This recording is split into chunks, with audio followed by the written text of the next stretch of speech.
Hello YouTube. Today I'm going to be demonstrating and explaining how to play Guthixian caches more effectively. A lot of you know how to do Guthix Caches, but I know some of you struggle at it. You can either listen to my tips or just watch as I complete this cache. So before I get into the strategy, I suggest you try to stay away from populated worlds. This is because fewer people means more opportunities to transform and subdue automatons. So once you enter a cache right as it spawns, surge in a diagonal direction, so that way I can transform into Crests. Some of you may not know what Crest does, and I do often see people not transforming. Basically, when you transform, you disable more automatons, faster than each memory deposit. The reason I transform as early as possible is because I want to get a good head start. Oftentimes, especially in smaller worlds, the memories take longer to respawn. So even though a lot of you know that subduing automatons yields the fastest points, there's a strategy for Crest optimization. As soon as I transform, I quickly tag the nearest crests. Then I find a direction to run into. It's kind of like driving basically. You find a path and you stick to it. As soon as you traveled halfway around the map, you start by making your way backwards, the direction you went. By the time you make it all the way back, all automatons you started subduing in your rotation have now respawned. This allows you to repeat the cycle. On average, I would expect to subdue anywhere from 12 to 18 automatons in a full minute. It really depends on the spawn timing and the direction other players are going. The better you are at predicting and anticipating the spawn, the more likelier you're going to subdue more automatons. For starters, try to aim for at least 10 automatons per transformation consistently. It's actually possible for multiple players to tag one automaton and still get the points. Pretty much when you subdue an automaton, it counts as a tag. Otherwise you'll just be standing and freezing. Then you'll have to manually click something else to move again quickly. One way to guarantee that you'll make a tag, even if someone is also chasing the same automaton, is if you're standing underneath a player.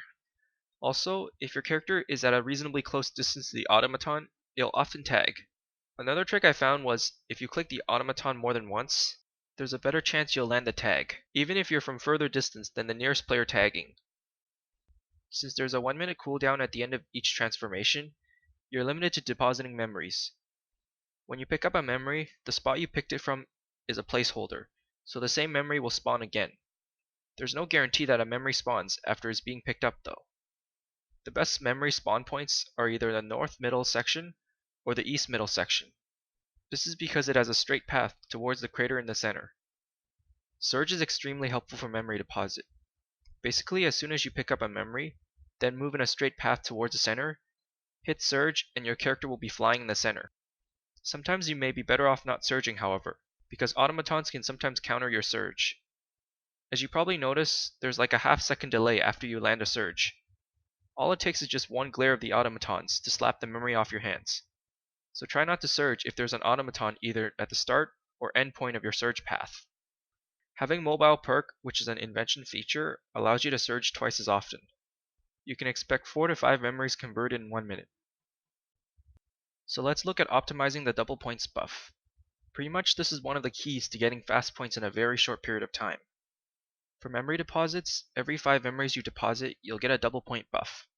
That way you'll be capable of scoring 2 memories with double points. Every 10 automatons you subdue, it also gives you a double points buff. Try to wait till you see a lot of automatons standing up and clustering together. That way you can help build up for your next double points. There's also another buff you can unlock. Subduing all automatons is actually not a good idea. Now a lot of people mistakenly think it awards a lot of points. I've actually tested it many times, but it only gives you 3 to 6 points on average. Having more automatons subdued this way doesn't seem to affect the points. Also, even double point buff doesn't seem to stack with this. It can easily mess up both you and other players' subdue crest rotations.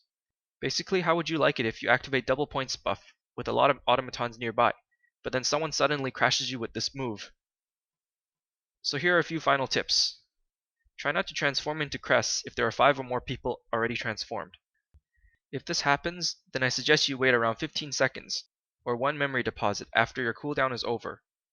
Otherwise, if it happens way too often, then you'll need to find an emptier world. So overall, I average 5 to 6 minutes using this strategy. Sometimes if you really do get lucky, you can complete the cache in 4 minutes. Generally around 2 to 3 transformation sessions is all you need. So yeah, thanks for watching and I hope it helps. If I missed anything, feel free to ask.